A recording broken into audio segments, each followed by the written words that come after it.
Film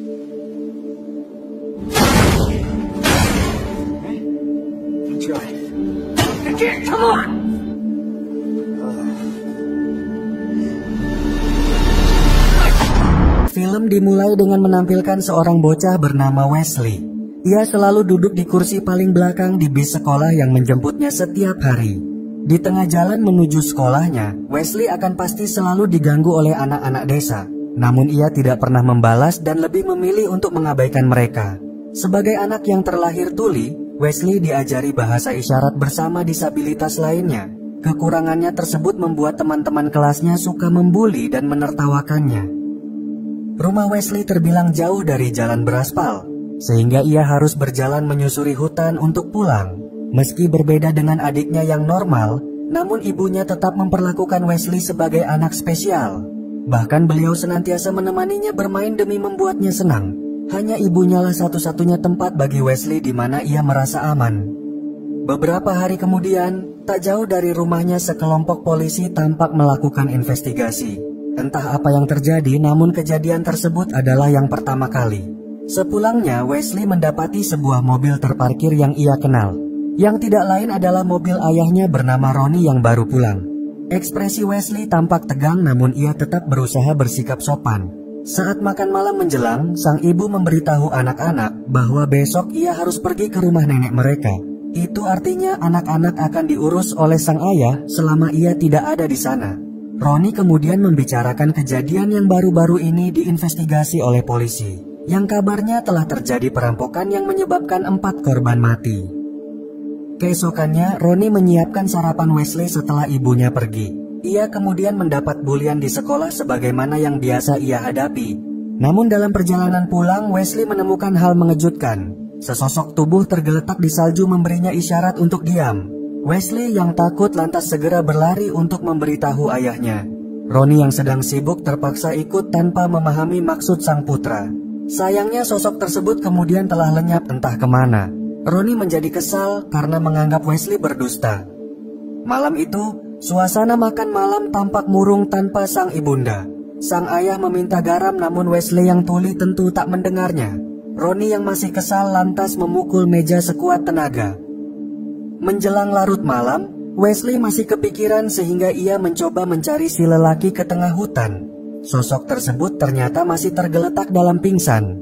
Wesley yang kasihan lantas sekuat tenaga menyeretnya menuju gudang yang tak terpakai.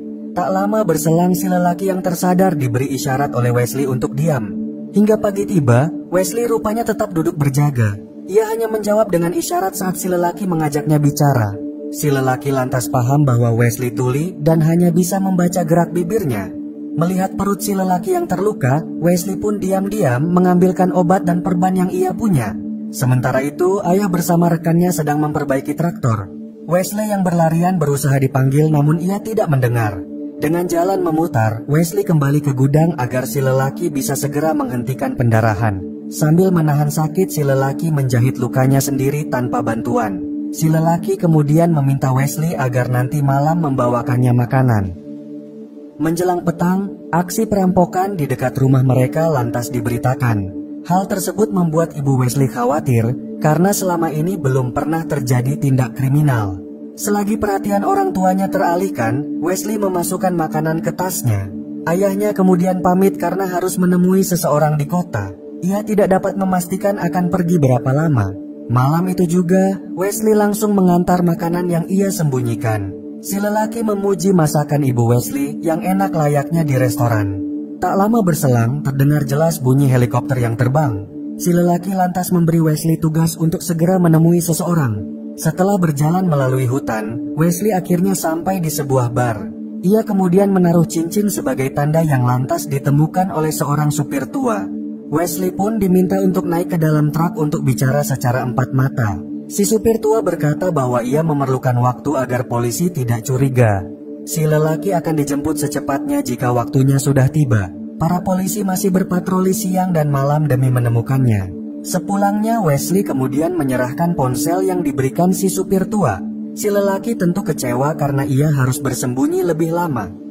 Di hari libur sekolahnya, Wesley membawakan selimut dan pakaian untuk si lelaki. Ia merasa senang melakukannya karena selalu dihargai. Demi mempercepat pemulihannya, si lelaki mulai mencoba berolahraga. Melihat hal tersebut, Wesley menjadi tertarik untuk menirunya. Si lelaki bahkan membantunya tanpa memandang sebelah mata. Baru kali ini Wesley bertemu seseorang yang mau bermain bersama. Sepulangnya dari pekerjaan di luar, sang ibunda langsung menanyakan kabar Wesley di sekolahan. Beliau sangat paham bahwa setiap anak berhak mendapat kasih sayang. Sedangkan ayahnya yang kerepotan membawa kayu bakar lantas meminta bantuan. Wesley mencoba menolong namun malah dimarahi karena tidak mendengar. Bersama larutnya malam, Wesley membawa mainan kesukaannya ke gudang. Si lelaki meladeni dengan serius tanpa memberinya kesempatan untuk menang. Wesley pun menjadi kesal dan menghamburkan papan. Si lelaki berkata bahwa ia tidak akan membiarkannya menang karena hanya kasihan. Wesley lantas diperintah kembali duduk sambil belajar dari kenyataan. Ia akan dilatih untuk siap menghadapi masa depan. Setelah beberapa kali permainan, si lelaki melihat upil di kepala Wesley. Ia yang heran lantas paham bahwa Wesley yang tuli pasti selalu dibully. Si lelaki pun memerintahnya mengambil beberapa barang untuk membela diri. Dengan menaruh benda keras di tasnya, si lelaki mengajari Wesley agar menggunakannya sebagai senjata. Wesley lantas diperintah untuk menghantamkannya dengan sekuat tenaga. Namun ia belum terbiasa sehingga si lelaki memarahinya. Akhirnya setelah beberapa kali mencoba, Wesley pun berhasil mengayunkan tasnya dengan amarah membara. Malam itu, si lelaki mengakhiri latihan dengan mengajak Wesley bicara. Ia berkata bahwa satu keputusan radikal bisa memperbaiki seluruh hidupnya. Keesokannya, hari eksekusi yang dinantikan tiba. Si preman kelas mulai bertingkah untuk membulinya. Sambil mengingat perkataan si lelaki, Wesley lantas tegas berdiri tanpa gentar. Tangan kanan menggenggam tas dengan erat sebagaimana diperintahkan. Pandangan Wesley yang menusuk tajam membuat si pembuli menurunkan senyuman. Kini tinggal satu hal, yakni melampiaskan amarah dengan hantaman. Namun rupanya Wesley masih punya hati dan membiarkan si pembuli mundur sambil ketakutan. Wesley kemudian pulang dengan begitu semangatnya. Sebuah mobil terparkir di halaman yang ternyata adalah kepolisian kota. Ia berkata bahwa 4 dari 5 perampok telah berhasil ditangkap. Tinggal 1 orang tersisa yang mereka percaya sedang bersembunyi entah di mana. Wesley ditunjukkan sebuah gambar si kriminal yang tidak lain adalah si lelaki di gudangnya. Melihat Wesley diam tanpa tanggapan, si polisi meminta ibu Wesley sejenak meninggalkan. Secara empat mata ia kemudian mulai bercerita selagi Wesley memperhatikan bahwa dulu tetangganya suka memberi makan hewan liar. Mereka bahkan juga merawat bayi singa sejak masih kecil dengan penuh perhatian. Hingga ketika si singa tumbuh besar, mereka akhirnya dimangsa sebagai daging santapan. Setelah mempersiapkan semuanya, Wesley lantas diam-diam keluar tanpa suara. Malam itu ia kemudian tersadar bahwa 1 jari si lelaki ternyata tiada. Si lelaki pun bercerita bahwa dulu seekor harimau telah merenggutnya. Namun kejadian tersebut tidak membuat si lelaki sedih atau berputus asa. Ia lebih memilih untuk bangkit dengan belajar cara berburu di hutan rimba. Hingga ketika waktunya tiba, ia lantas mendatangi si harimau dan merobek perutnya. Jantung mangsanya pun ia remas hingga menjadi batu merah delima.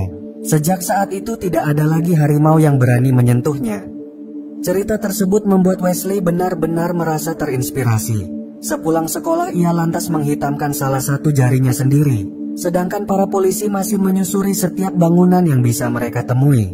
Setiap kali pulang, Wesley pasti langsung pergi ke gudang. Ia merasa senang bisa berbagi pelajaran kepada si lelaki yang penuh pengertian.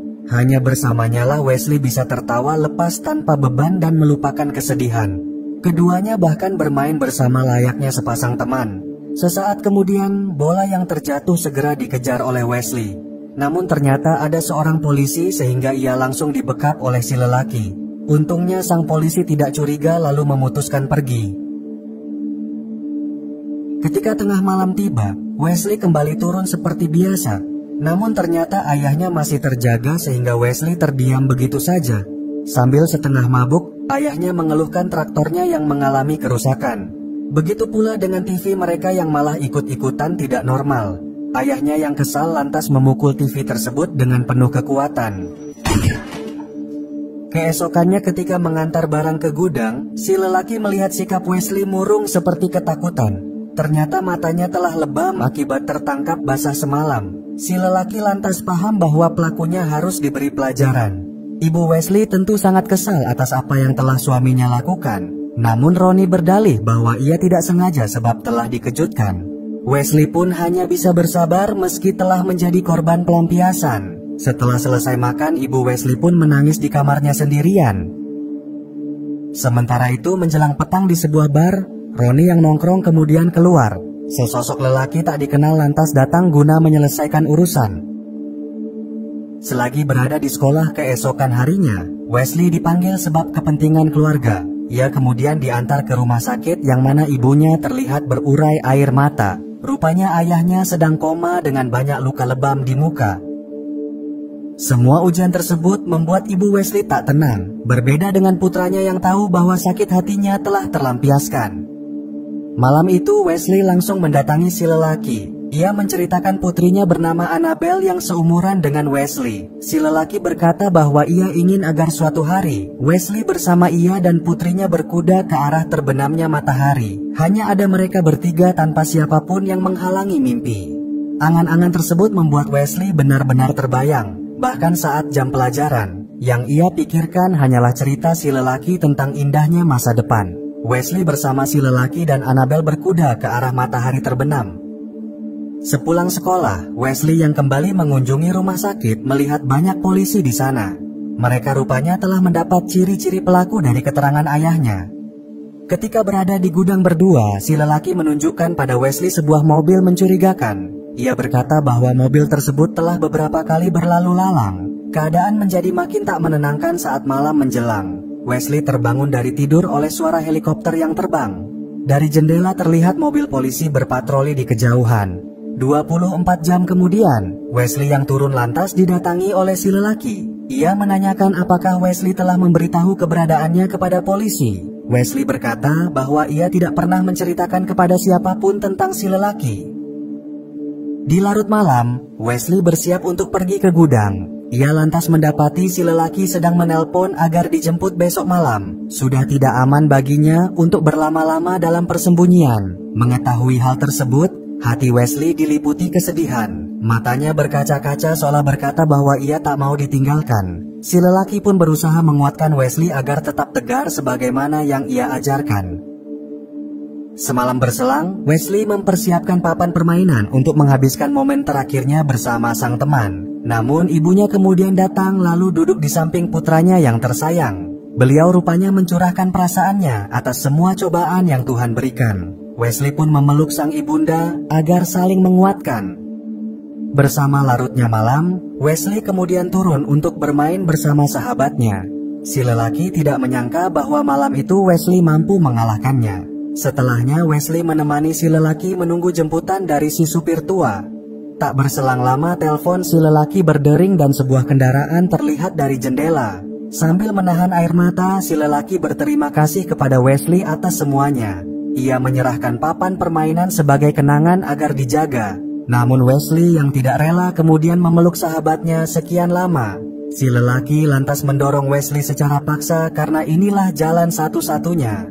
Wesley pun berlari keluar dengan perasaan terluka. Namun tiba-tiba seseorang mendekap Wesley dan menggiringnya ke dalam kendaraan. Ternyata si supir tua telah bekerja sama dengan para polisi untuk menangkap sang buronan. Wesley pun hanya bisa berteriak menyaksikan sahabatnya terbunuh dalam kepungan.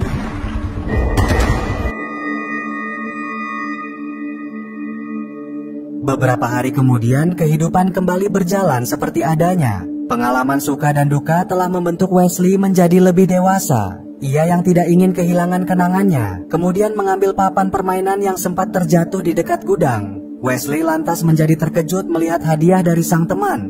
Wesley segera berlari ke dalam rumah, yang mana ternyata ayahnya sudah pulang. Setelah memberi pelukan, ia kemudian masuk ke dalam kamar. Cincin merah delima dari si lelaki pun ia genggam dengan penuh penghayatan.